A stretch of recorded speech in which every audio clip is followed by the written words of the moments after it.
The effect is still the same. He never failed to make me blush, pero bakit sinusungitan mo ko the first time I came here?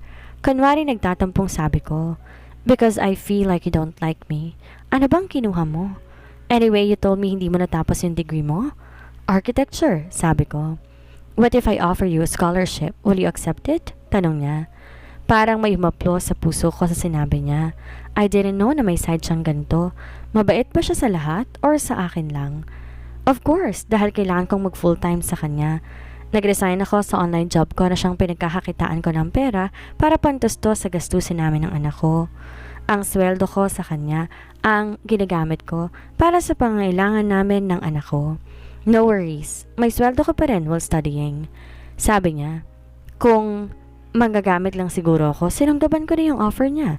It's too much, hindi ko yun matatanggap. Just let me na magtrabaho dito sa bahay mo, okay na sa akin yun. Hindi ko alam kung bakit parang nabigla siya sa sinabi ko. Bakit? May mali ba sa sinabi ko? Tumayo siya na siyang kinagulat ko. Tumayo rin ako habang nakatingin sa likuran niya. Bakit? May mali ba sa sinabi ko? Tanong ko sa kanya. Are you for real? Di makapaniwalang tanong niya. Ha? Bakit? Ano bang dapat sabihin ko kanina? Hindi kita maintindihan, sabi ko. Nakita ko pang sinuklay niya ang buhok niya gamit ang mga daliri nito at tumingin ng bahagya sa akin. Okay, I believe you're not using me. Huh? Akala ba niya ginagamit ko siya like inaakit para maging sugar daddy? Di ko alam pero natawa akong bigla na kinakunot ng noon niya. So you're testing me na pala kanina? Sabi ko na natatawa pa rin. Kind of. Tila nahihiyang niya. I don't know what to think because you're really seducing me and it's working. Sabi niyang kinalaki ng mga mata ko. At kailan ko siya sineduce? Oh, mister, I'm not seducing you. It's not my fault na naa-attract ka sa akin. Lumapit siya sa akin at tumungaw para tingnan ako sa mukha. He's taller than me kahit patangkad na ako. Yeah, I'm attracted that wants me to take you in my bed tonight. Tasting and pleasuring you until you beg me to stop. Will you allow me to do that? Nangaakit ang boses nito kaya't naparunok ako nang wala sa oras. Yes. Pagkatapos niyang marinig ang kumpirmasyon sa bibig ko, agad niyang sinunggaban ng halik ang labi ko. Nagising si Dave sa gitna ng gabi. Agad tinignan ang babaeng katabi niya. Ang babaeng nakakuha ng atensyon niya mula nang dumating to sa bahay niya. Wala siyang ideya na isang babaeng napakaganda pala ang papalit sa katulong na nag-resign kamakailan.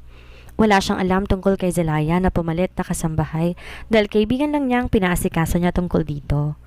Unang araw pa lang nang pumasok to sa bahay niya na si Zelaya, dala na ito na isang maliit na bag na nakatayo sa harapan niya habang umiinom siya ng kape na patitig na agad to sa mukha ng dalaga. Para kay Dave, si Zelaya ang pinakamagandang babae na nakita niya, pero ang dalaga ay tila mailapat na ilang sa kanya na ikinainis niya sa hindi niya malamang dahilan. Sinusungitan niya ito pero palihim na pinagmamasdan ang paglilinis. Hindi niya alam kung bakit parang tila napako na yata ang mga mata niya sa bagong katulong niya. Sinusubukan niya na makipag-usap dito pero halata na hindi komportable ang dalaga sa presensya niya. Hindi niya akalaing katulong niya isang magandang dilag na kagaya ni Zelaya. Para kay Dave, ang kagaya ni Zelaya ay maaaring galing sa isang marangyang pamilya. Halata sa itsura nito ang dugong mandyaga at malaporsenalang kutis na nagpapatunay lamang hindi ito galing sa mahirap na buhay. Kaya labis ang pagtataka niya kung ba't nandito ang dalaga sa bahay niya at nagtatrabaho bilang katulong. Kung nahuhumaling siya sa ganda ng mukha ni Zelaya, mas lalong nahumaling si Dave sa mga mata nito. Mga matang pumukaw sa atensyon niya kung kahit nasabi niya sa sarili para nakita niya na ang mga matang niyang dati pero di niya lang matandaan kung saan at kailan. Nang magising siya, hindi niya mapigilang haplusin ang pisngi ng dalaga. Masaya siya na nakasama niya to sa gabing ito, lalo na tumugon si Zelaya sa init na nararamdaman nila. Aalis na sana sa kama para kumuha ng tubig nang biglang nag-ring ang cellphone ni Zelaya na nasa bag at nasa sahig ng kwarto niya. Kumunot ang noo ni Dave sa pagtataka kung sinong tumatawag sa dalaga ng gantong oras. It is already midnight. Who is it? Kuryosong tanong ni Dave sa sarili.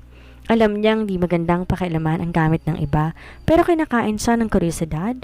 Kaya kinuha niya ang cellphone ni Zelaya sa bag nito at nakita niyang caller na nagpaigting ng panga niya. My love ang tumatawag ngayon kay Zelaya na si Ino. Pero dahil hindi alam ni Dave kung sino ang my love na tumatawag sa dalaga na puno ng inggit, selos at inis ang sistema niya. Barak niya sanang sagutin nang mamatay na ang tawag. While on the other hand, nakahiga si Ino sa kama, kasama ng kaibigan ni Zelaya na si Leah. Siya ang nakatokang bantay ng bata dahil wala siyang trabaho every night, unlike Pauline. Nagising ang bata at tinatanong kay Leah kung tumawag bang ina habang natutulog siya, pero ang sagot ni Leah hindi, dahil di naman talaga nakatawag si Zelaya dahil gumagawa ng milagro kanina kasama si Dave. Tita, is Mama okay? Yes baby, why are you asking? Why is she not calling me kanina? Nagtatakang tanong ni Ino at deep inside, nagtataka rin si Leah kung ba't di nga nakatawag ang kaibigan ngayong gabi, which is unusual dahil lagi tong tumatawag para kamustahin ang anak. Do you want me to call Mama for you? Tanong ni Leah para makampante ang bata. Kinuha niyang phone ni Ino na nasa table malapit sa kama para tawagan ng kaibigan. Pero nakailang ring na ito hindi pa rin sinasagot ang tawag na ipinagtaka ni Leah. Ano nangyari sa'yo, Zelaya? Why are you not picking up the phone? Sabi ni Leah sa isipan. Dahil nga inaantok pa rin si Ino, dahan-dahan tong pumikit at nakatulog. Natapos ang tawag na walang sumasagot, kaya tumingin si Leah sa gawin ng bata at nakita tulog na ito ulit. Hindi niya na to tinawagan pero tinext niya ito at saka natulog ulit. Why are you not answering the call, babe? Leah's style is to call her friends babe na minsan na may misinterpret ng iba. Going back to Dave, after I read the message from my love, agad akong umalis. She has a babe and yet she let me fuck her? Great! Just great! Is he her first? It doesn't matter to me if I'm not her first because I respect her. Nakaka-proud kung akong nakauna sa kanya. Pero kung hindi, ayos lang dahil she's great, beautiful and amazing woman. Kaya masaya akong tumugon siya sa halikong walang alinlangan. But after I read the message, tang ina, it's too much. Is she taken? Okay, fine. Aagawin ko siya kung sino mang lalaking yon. Man, why are you here? Salubong sa akin ang kaibigan ko na si Philip. Himala yatang nasa Pinas to at wala sa ibang bansa. Sa lahat ng mga kaibigan niya, si Philip itong di makapirme sa isang bansa. Nothing, just wanted to chill. Sabi ko, is it because of Amanda? Tanong nito. Of course not, matagal na kaming wala. Sabi ko, wala na akong pakialam sa babaeng yon. After she cheated on me 6 years ago, na-realize ko, I was so dumb na binigay ko sa kanyang lahat. She's not worthy of the love I gave. Here, tinanggap ko ang alak na binigay niya at tumabi sa akin pagkatapos. Nasa VIP room kami ng bar na isa pa namang kaibigan. Wala sa plano kong pumunta dito ngayon but I need to chill and calm my system. Thanks bro, sabi ko. Anyways, naniniwala ka na ba sa akin na may anak kang nakita ko sa airport kamakailan? Sabi nito na inilingan ko lamang. Yeah, tumawag siya sa akin at sinabing may bata siyang nakita kamukhang kamukha ko. It's probably my son na hindi ko lang alam. Baka anak ko raw sa babaeng naka one night stand ko which is impossible dahil lagi ako nagsusot ng protection while doing those to random girls. So you don't believe me? Man, anak mo nga yun. Sure ako doon dahil hindi lang ako kayo kahawig. Mukha mo nga yun ang mukha ng bata eh. Kung hindi mo anak yun, ano? Bunsong kapatid yun ni Sabina? Tiningnan ko lang siya na natatawa. That's too much, Philip. Safe ako lagi sa mga naka one night stand ko. Hindi eh, anak mo talaga yun. Basta, ipapahanap ko sila sa Canada at pag nahanap ko, ipapadala ko yung mga litrato sa'yo. Ngayon pa lang magtino ka na. He's crazy. Alam ko talaga wala akong anak. Kung meron man, dun ko plano sa babaeng gusto kong makasama habang buhay. Bakit magtitino si kuya? Napatingin kaming dalawa sa bagong dating. It's my sister, Sabina. Umupo ng ayos si Philip na makita ang kapatid ko. Matagal niya na tong gusto but Sabina is hard to please kaya minsan naawa ko sa torpe kong kaibigan. Dahil may anak siya, Han, I saw it. Sabi ni Philip. Anak mo ba yung pinagbubuntis ni Amanda, kuya? No, hindi akin yun. Firm na sagot ko. So sinong anak ang tinutukoy ng mokong na to? Hey, alma ni Philip nang tawagin siya ni Sabinang mokong. It's true, may nakita akong bata kamukhang kamukha ng kuya mo. Hinala ko anak ngayon dun sa ina ng bata. Baka isa sa naka one night stand niya. Tinawanan lang siya ni Sabina kaya napailing ako sa dalawa. Kakauwi mo lang? I heard from mom na pumunta itong Canada. Yeah, I'm so tired nga eh. Base sa naka-imprinta sa mga paper bag sa bitbit nito, isa tong laruan na robot. Ba't may ganyan ang kapatid ko? Saan niya ibibigay yon? Para kanino yan? Tanong ko referring sa dala niyang laruan. It's a present, kuya, para sa anak ng kaibigan ko, sabi niya at gumiti. I know my sister very well. She's lying. Na makita niyang hindi ako kumbinsido, nagpaalam ito kaagad na aalis na. Pinili ko na lang na wag tong pansinin at uminom na lamang. So bakit ka nandito at umiinom? Well, I met a woman. She's pretty, man. She's gorgeous, beautiful, and lovely. Are you drunk, bro? Puro synonym lang naman na magandang sinasabi mo eh. Oh, really? Well, she is indeed beautiful, man. And amazing, too. You love her? I don't know, basta I cannot take my eyes off her, sabi ko. So, what's your problem? Philip asked. I think she's taken, you know. I have been in different relationships with different girls at di pa ako umabot sa point na gustong mangangkin ng atensyon ng babae. Kung magparamdam siya, good, pero hindi, okay lang. But in my case now, I want everything from her. Gusto ko, ako lang ang papansinin niya. Gusto ko, wala akong kaagaw.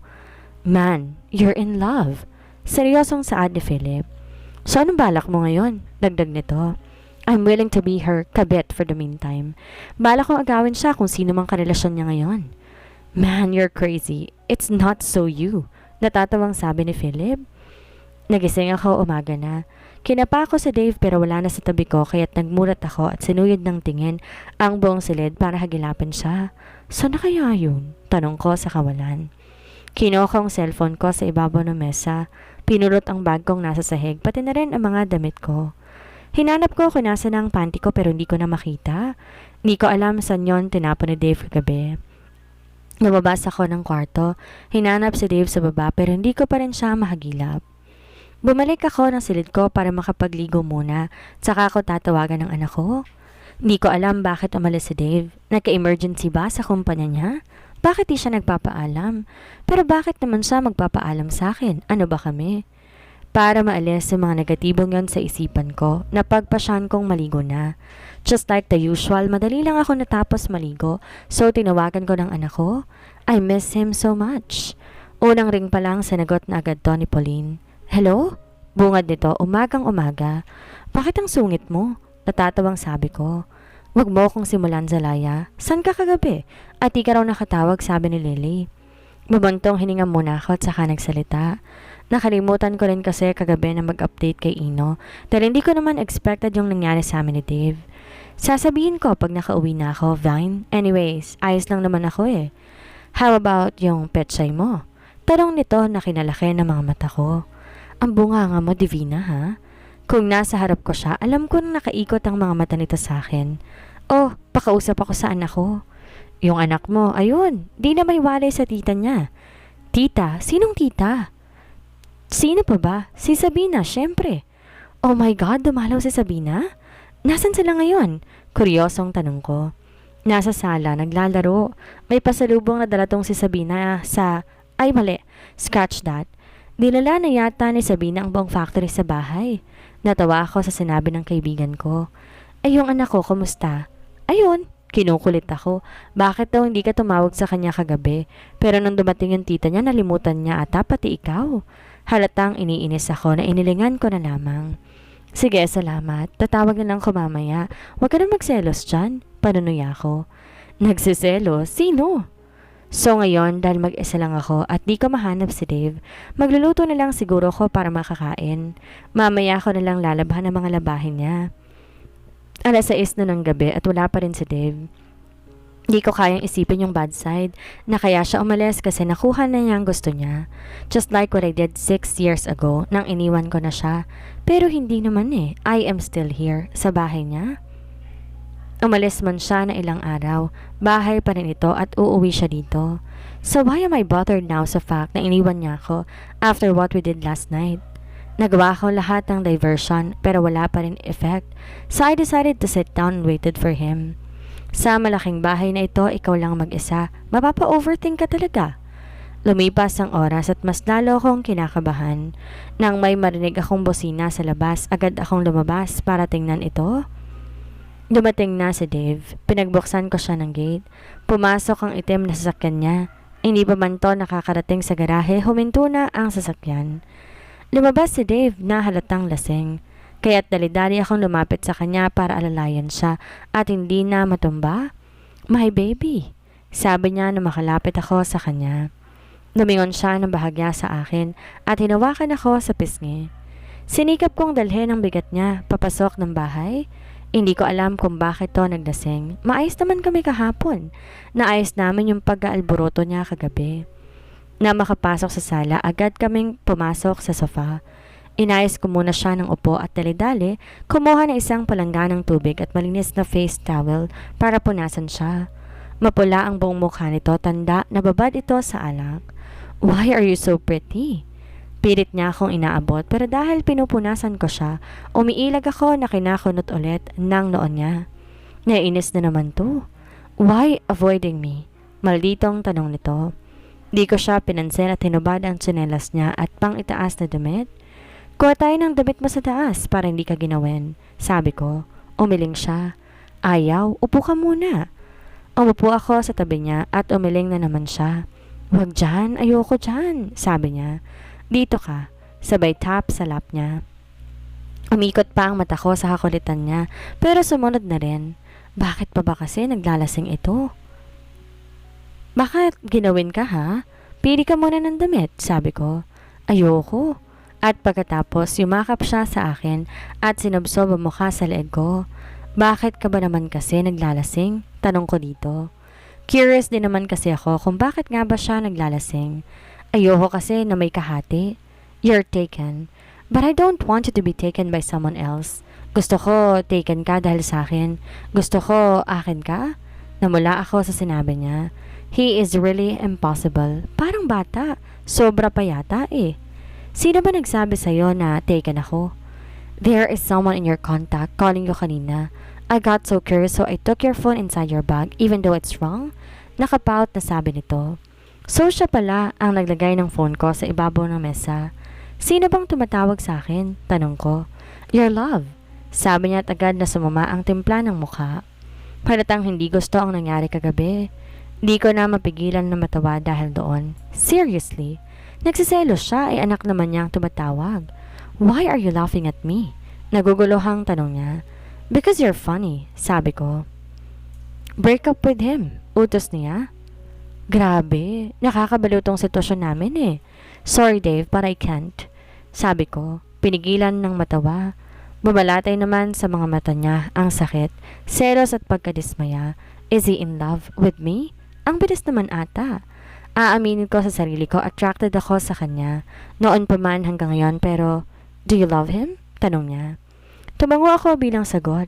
Silly, of course I love him. He's our son after all. Me, how about me? You allow me to kiss you, hug you, to fuck you. What are we? You're my boss, I'm your maid. So that's what we are. Natatawang sabi ko at lalang sumama ang mukha nito. Ayoko niyan, I'll make you mine. Really? Nag-e-enjoy pa ako sa pang-aalaska ko sa kanya. Yes, so payag ako maging kabit muna.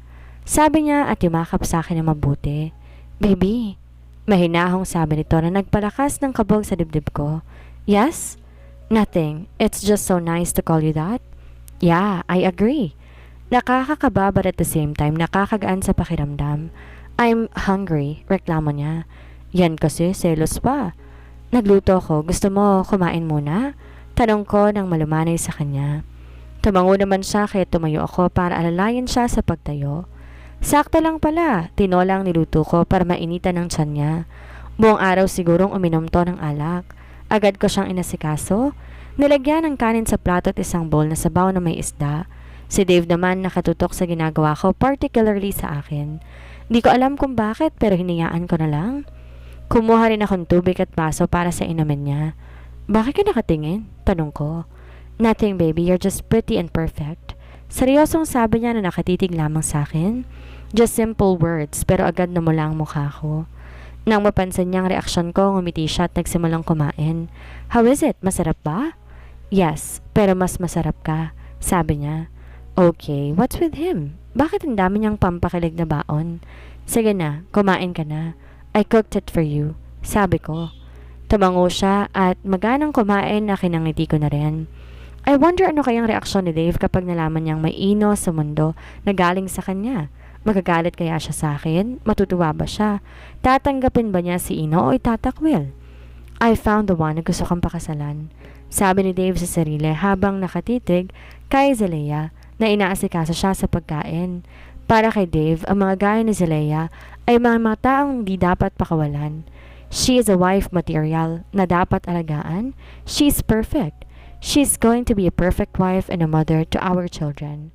Dagdag pa nito.